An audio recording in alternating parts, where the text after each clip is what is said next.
with Mario Lopez. What's up, y'all? Mario Lopez joining me now on Zoom. Bassist, producer, entrepreneur, and my friend, Mr. Randy Jackson. How are you, sir? What's going down, man? How you doing? Happy New Year, brother. Happy New Year to you as well. You look great. Again, congratulations, my man. I mean, you got to be feeling great too, right? Man, I feel good, man. I said to everyone, make me look like Mario. You there, player. You there. I'm happy for you. And I'm excited for this. You know, we have spoken about it, but the game show Name That Tune is back. You're the band leader. And is this essentially like the show back in the 70s and 80s, but just with updated music? Or how far back do you go with the music? Because I love playing game shows, and I always imagine myself, if I was doing this show, I feel I would crush it.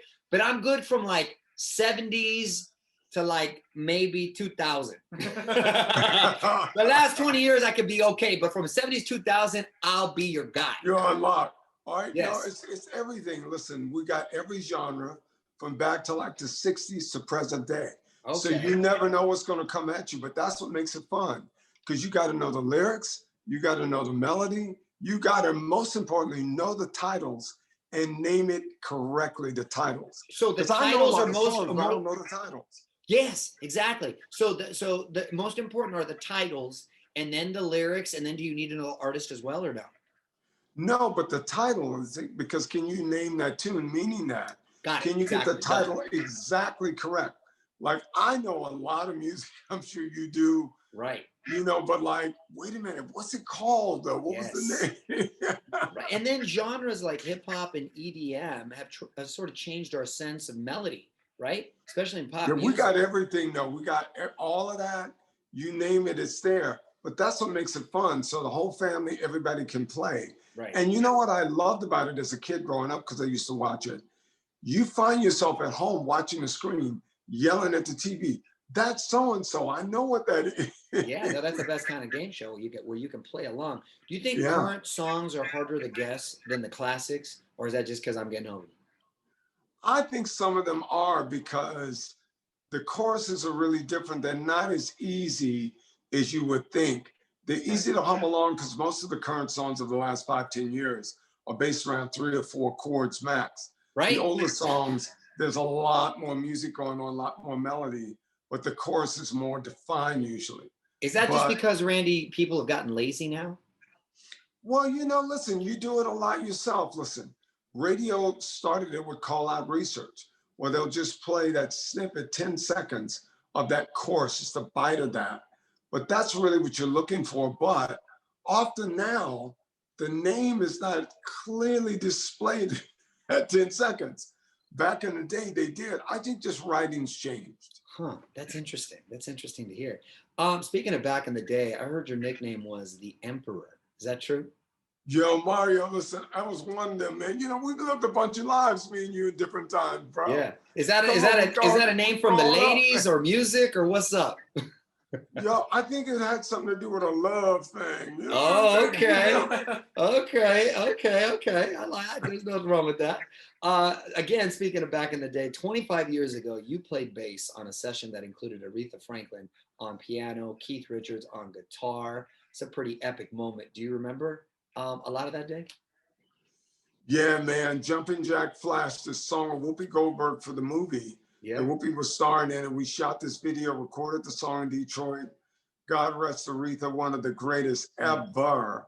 And I mean, we had a blast, man. It was like 3 days in Detroit. My boy Steve Jordan, Ronnie Wood, you know, from the Stones. Just we had a blast, man. That's awesome. It was such a good time. Real musicians. I love that. And what about those early Whitney Houston albums? I mean, you probably knew she was going to blow up and be a star prior to anyone, right? Well, you know, I used to always say before we even worked with her, the first song we did with her was How Will I Know? But when I first heard her voice, I said, that's the kind of voice that will never be denied. You may not like her, but you're going to wait till she finishes this damn song right now. She's going to lay it out. You know what I'm saying? I do. And it's funny, Randy, because there's some people like Whitney and Stevie Nicks. And the reason I say that is there's just something about their voice, and not necessarily like they may have the best range, although Whitney obviously does, but they may not have the best range, but they're just certain voices that are just cool, right? And they're just pleasant to listen to.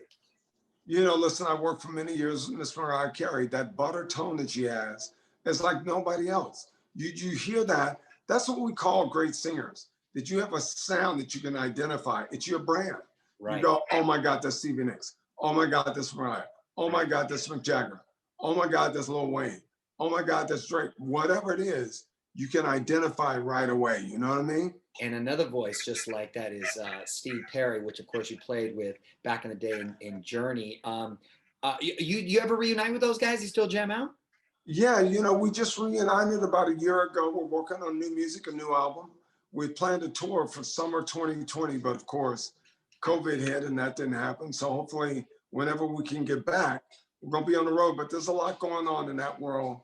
And Steve Perry, one of the greatest singers, period, of all time. I mean, Steve, wherever you at, brother, what's up, man? I love you, man. Hit the boy up, man. Let's get it.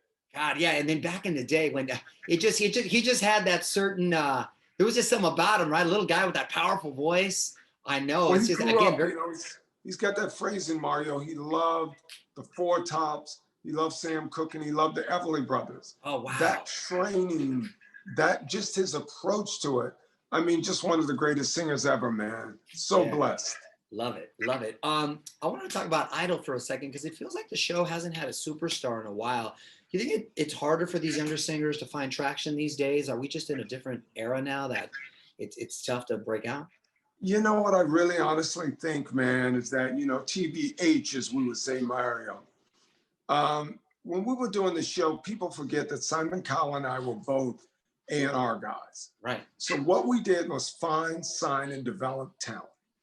Soon as we saw a kid walk through the door, 40 boxes went down by their head. We started ticking them off one by one.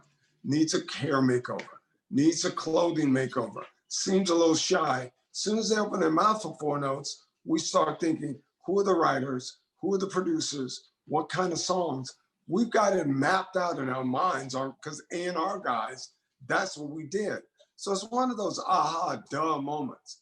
An Right. A&R guy being a judge on a singing show, not a star, an A&R guy that's their job.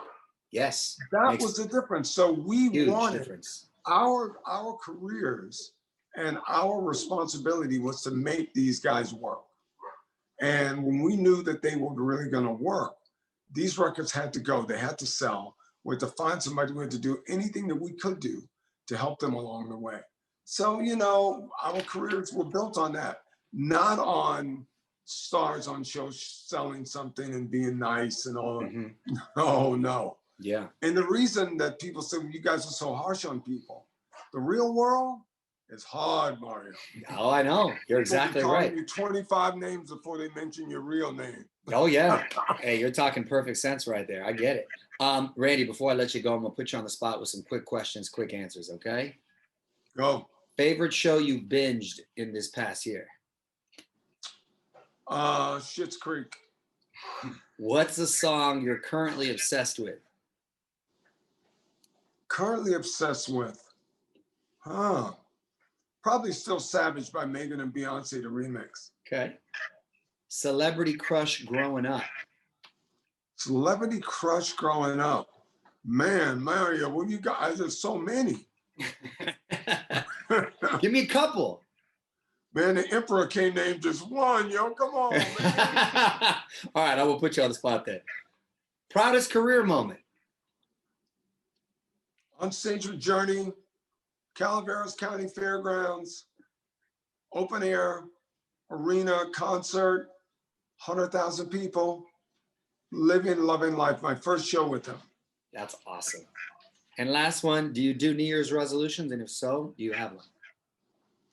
I don't make resolutions anymore. My only thing is that I want to be better this year than I was last year.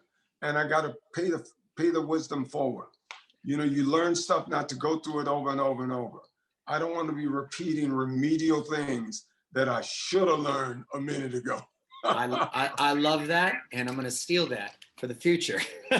Meanwhile, watch Name That Tune Wednesdays on Fox.